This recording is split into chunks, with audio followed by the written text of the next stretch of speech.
درود به یکایک شما بینندگان عزیز. در برنامه خبری تحلیلی پیام نیوز شوکتی محمد با شما هستم.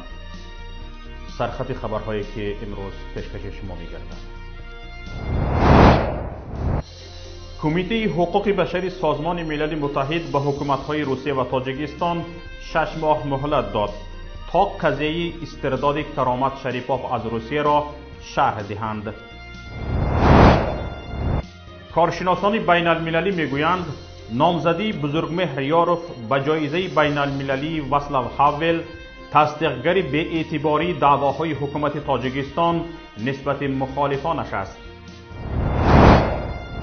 دوام 3 سال آخر در ازبکستان 7 مراتب عفو زندانیان تطبیق گردیده 3952 محبوس آزاد شدهاند. کرامت شریپوف رئیس جنبش مهاجران تاجیک در روسیه که سال 2017 با وجود دارای شهروندی روسیه بودنش از این کشور اخراج شد، با پیام گفت کمیته حقوق بشری سازمان ملل متحد شکایتش درباره اخراج غیرقانونیش از روسیه را بررسی نموده قرار صادر کرده است. طبق قرار کمیته حقوق بشری سازمان ملل متحد از 12 ایول سال 2019 حکومت‌های تاجیکستان و روسیه وظیفه‌دار شده‌اند که درباره غیر قانونی از جانب تاجیکستان معلوماتنامه ساخته درباره شهروند جمهوری تاجیکستان بودن پیشنهاد شدند و از جانب روسیه غیر قانونی اخراج شدن شهروند روسیه کرامت شریپوف را شرح دهند.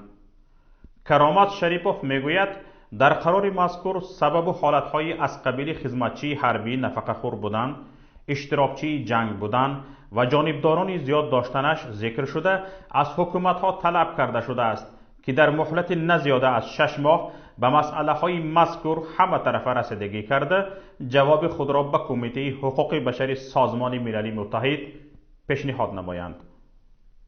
موضوعی که از طرف روسیه و تاجیکستان بود حالا که گذاشتیم 11 ایول سال 2019 کمیته حقوق نزد ارگانیزاسیا بیدای ناسیا در روز 21 دیده برآمد و به هر دو رهبریت دولت تاجیکستان و روسیه مهلت 5 ماه داد از روی افلاس کار کنمودن آنها، چون افلاسی که نادرست کار کردن نسبت به حقوق انسان آنها را گناهکار سابید و مدت 5 ماه بعد هر دو حکومتی هم روسیه هم تاجیکستان پیشنهاد نمایند به ارگانیزاسیا بیدای ناسیا که چرا این حادثه شد. رئیس جنبش مهاجران کاری تاجیک در روسیه که حکومت روسیه و تاجیکستان و به خصوص کاردهندگان مهاجران کاری تاجیک را زیاد تنقید می‌کرد، ماه دکبر سال 2017 دستگیر شد.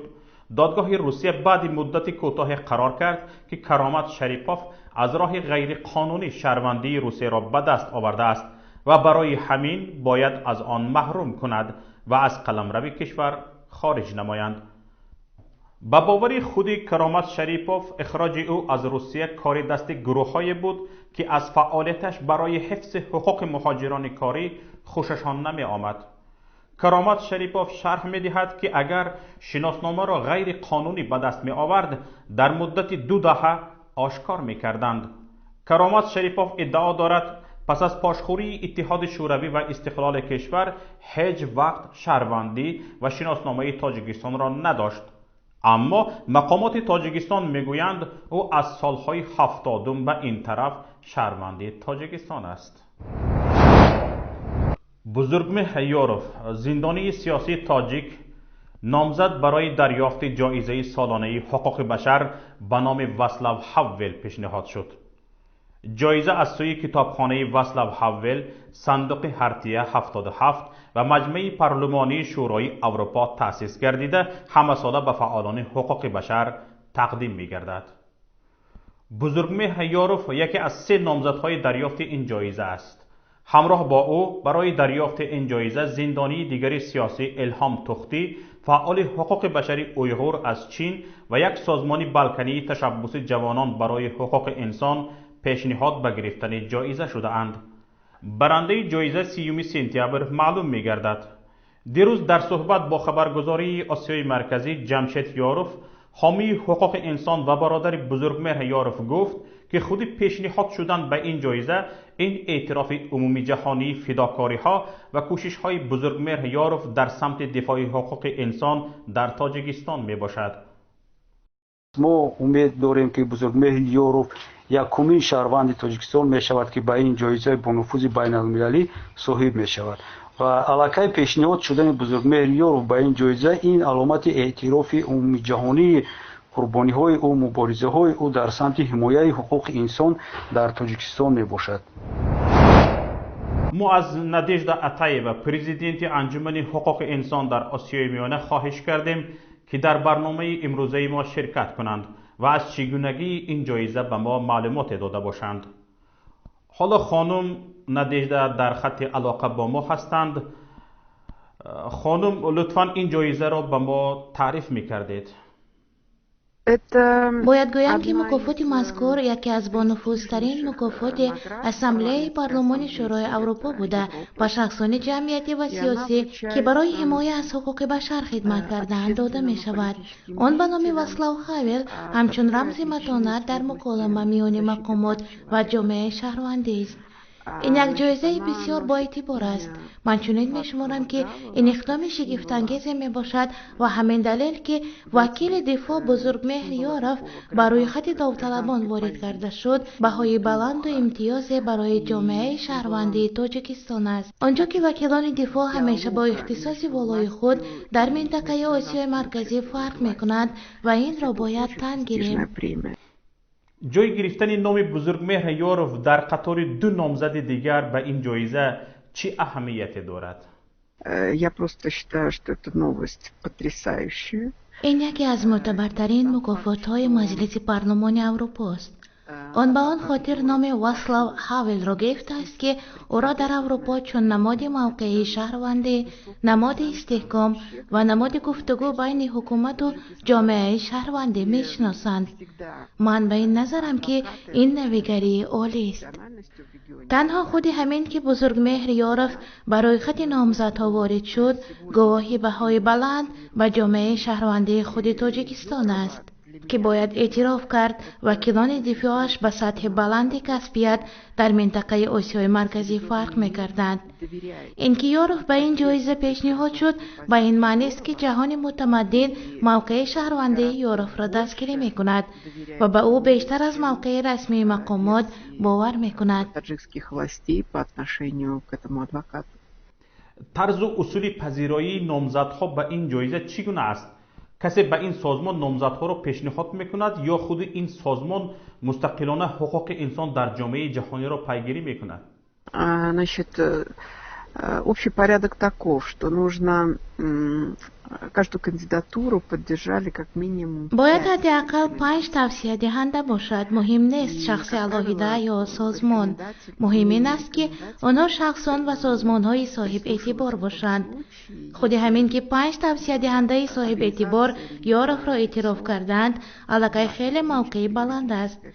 نباید فراموش کرد که واقعاً بزرگمهر یاروف کاری برجسته تخصصی انجام داد. او به سرقانون کشورش و پرینسیپ اعلامیه جهانی حقوق بشر پافشاری کرد که یکی از این پرینسیپ ها حق حمایت داشتن هر نفر است، زیرا پیش قانون همه برابرند.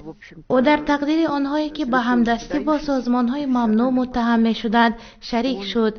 هنیت را با وجود آن که سالهای طولانی یکی از قوه های پیش صف در حیات سیاسی تاجیکستان و از دستگیری وسیع مردم برخوردار بود ممنوع اعلان کردند. وقتی سیاه‌کنی این حزب و اعضای آن آغاز شد، بسیاری ها به خاطر با خودشان مشکل نخریدند خود را دور گرفتند، ولی یاروف تقدیر زیر حمایه‌اش را با خود قبول کرد. او نه تنها از آزادی محروم شد، او به زیر خطر ماندن حیات خود، تقدیر نزدیکانش و همکارانش به حمایه آنها پرداخت که به کمک حقوقی نیاز داشتند. چه خیلی که می‌دانیم او به 28 سال زندان محروم شده است. نزدیکانش با سبب‌های سیاسی تعقیب می‌شوند و او مثل دیگر بازداشت شدگان شکنجه گردید و با خانواده‌اش نمی‌توانست ملاقات کند. او همچنین در تقسیم کردن قلت آب و لقمه نان با زیر حمایه‌اش شریک شد. Но Йоров разделил судьбу своих подзащитных. Он не просто оказался лишенным свободы, он, рискуя собственной жизнью. وقتی این گونه سازمان‌های با نفوذ جهانی بزرگمهر یاروف را نامزد به جایزه می‌کنند و آن هم به خاطر فداکاری‌هایش در دفاع از حقوق انسان، آیا این نشانگری آن نیست که جامعه جهانی دعواهای حکومت تاجیکستان را باور ندارند و زندانیان سیاسی را مثل بزرگمهر یاروف بیگناه می‌حسابند؟ Я очень надеюсь, что для правительства Таджикистана вот это... وقتی میبینی که تو را فراموش نمی کنند و میدانند که تو در چه حالت وزنین هستی، این دستگیری معنوی و این اعتراف جامعه جهانی برای یاروف بیشتر از هر زمان مهمند. حالا او در قلعه بحران زندگیش قرار دارد و دستگیری به او روح تازه خواهد داد. از طرف دیگر باید من بعد امام علی رحمان سخت خجالت بکشد که چنین حقوق شناسان صاحب اعتبار و یا اعتراف شده از طرف جامعه جهانی را پس دیوارهای زندان نگاه می‌دارد. او باید یاروف را آزاد کند، چون که وقتی چنین انسان پس پنجره قرار دارد او آینه رونمای آن رژیم می شود و رحمان باید این را بفهمد. او باید بفهمد که به تاریخ نوین تاجیکستان چون ستمگر و چون آنه که سرقانون کشور خودش را زیر پا کرده است وارد خواهد شد. فکر میکنم روزی فرا رسیده است که ما همه جامعه شهروندی کشورهای آسیای میانه همدست شویم و صدا دهیم که ما یاروف را دستگیری میکنیم، با او احترام قائلیم و باید همه کار را انجام دهیم تا حقیقت پیروز شود. Что мы делаем все возможное, чтобы восторжествовала справедливость. تشکر به شما. И вам большое спасибо. جایزه به نام واسلاو هاول سال 2013 تأسیس یافته، در 5 سال گذشته به حامیان حقوقی چن آلیس بیالیاتیسکی از بلاروس، انار ممدلی از آذربایجان، لیودمیلا الکسیوا از روسیه، نادیا مراد از عراق و مراد ارسلان از ترکیه تقدیم شده است. جایزه دیپلم و مبلغ به مقدار 60,000 یورو می باشد. جایزه به خاطر مبارزه های ادیب چخ واسلاو هاول برای دموکراسی و حقوق بشر به افتخار او نامگذاری شده است. واسلاو هاول زمان حکمرانی حزب کمونیست در چخسلواکیه تحت تعقیب طولانی قرار داشت، اما بعد رها شدن کشورش از دست کمونیست ها رئیس جمهوری چخسلواکیه انتخاب می شود. بعد جدا شدن چخسلواکیه با دو کشور نخستین رئیس جمهوری چخ شد. هاول سال 2011 در سن 75 سالگی وفات کرده است. 3 سیاره فراخورشیدی جدید در فاصله 12 سال نوری از زمین کشف شده اند. این و چند خبر دیگر از کشورهای همسایه و جهان در گزارش همکارمان صفیه واحدова. санаи 1 сентябр ки ба рӯзи якшанбе рӯзи таътил рост меояд, хонандагон дар тоҷикистон рӯзи донишро ҷашн хоҳанд гирифт. дар ин бора вазири маориф ва илми ҷумҳурии тоҷикистон фармон дар бораи тағйир додани вақти баргузории дарс аз 26 августи соли 2019 имзо кардааст. дар ин фармон омадааст бо назардошти ба рӯзи истироҳат рӯзи якшанбе рост омадани рӯзи дониш 1 сентябри соли 2019 дар ҳамаи муассисаҳои таълимии ҷумҳурӣ новобаста аз шакли ташкилию ҳуқуқӣ рӯзи дарсӣ эълон гардида, 7 сентябри соли 2019 рӯзи шанбе рӯзи истироҳат муқаррар карда шавад. тибқи ҳамин фармоиш ба сардорони сарраёсати маорифи вилоятҳо ва мудирони шуъбаҳои маорифи шаҳру ноҳияҳо, директорони мактабҳои президентӣ, мактаб-интернатҳои ҷумҳуриявӣ, роҳбарони муассисаҳои таҳсилоти ибтидоӣ, миёна ва олии касбӣ дастур дода шудааст ки иштироки хонандагону донишҷӯёнро рӯзи 1 сентябри соли 2019 ба дарс таъмин намоянд. ҷейми флай, президенти радиои аврупои озод ки ба тоҷикистон ташриф овард, бо вазири корҳои хориҷии тоҷикистон Сироҷиддини Муҳриддин дидор кард. ин мулоқот дирӯз 27 август сурат гирифт. зимнан ҷейми флай дар робита ба вазъи озодии расонаҳо дар тоҷикистон изҳори нигаронӣ кард. флай даъват кард ки рӯзноманигорон ва кормандони радиои озодиро дар кишвар расман сабти ном кунанд. ӯ гуфт умедвор аст ҳукумат дарк хоҳад кард ки дастрасии шаҳрвандон ба доираи васеъи манобеи хабарӣ ва иттилоъ ба нафъи ҷомеа ва амнияти тоҷикистон хоҳад буд. 8 рӯзноманигор ва корманди радиои озодӣ дар тоҷикистон феълан ҳаққи кор карданро надоранд. زیرا در وزارت امور خارجه تاجیکستان آنها را ثبت نام نکردند.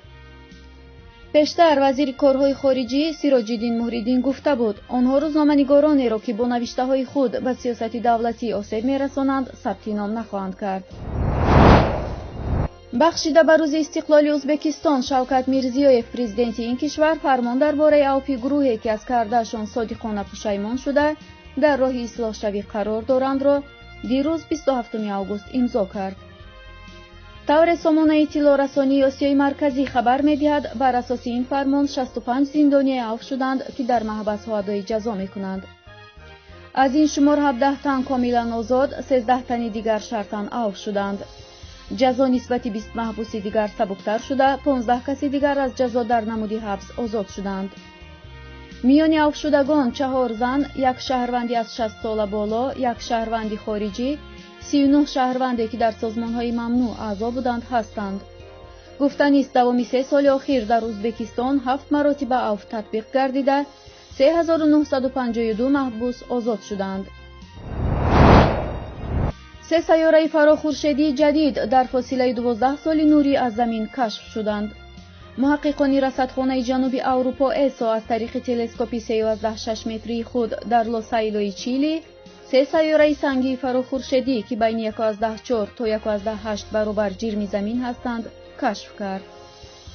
بر اساس گزارش سایت ساینس آلرتا این 3 سیاره در فاصله 12 سال نوری از زمین قرار دارند که یک گردش کامل آنان بین 3 تا 13 روز طول می‌کشد. ایگناس ریبوس از محققان انستیتوت علوم فضایی در بارسلونا اسپانیا اعلام کرد که کشف این سیاره‌ها از نظر دانش درباره سیاره‌های سنگی بسیار مهم است. نتیجه های این تحقیق در مجله Notices of the Royal Astronomical Society منتشر شده است. با همین برنامه امروزی پیام نیوز با نهایت خود رسید. امیدواریم برنامه‌های رادیویی ما و مطلب‌های ما را پیگیری می‌کنید. هر کی آماده همکاری با ماست و یا شاهد حادثه و رویدادی می‌شود، لطفاً به رقمی که در نوار می‌بینید زود تماس بگیرید. در حالتی به ما رسانیدن معلومات مهم مخفی نگاه داشتن حیثیت شما کفالت داده می‌شود. در حفظ الله بمانید. خیر تا روزی دیگر.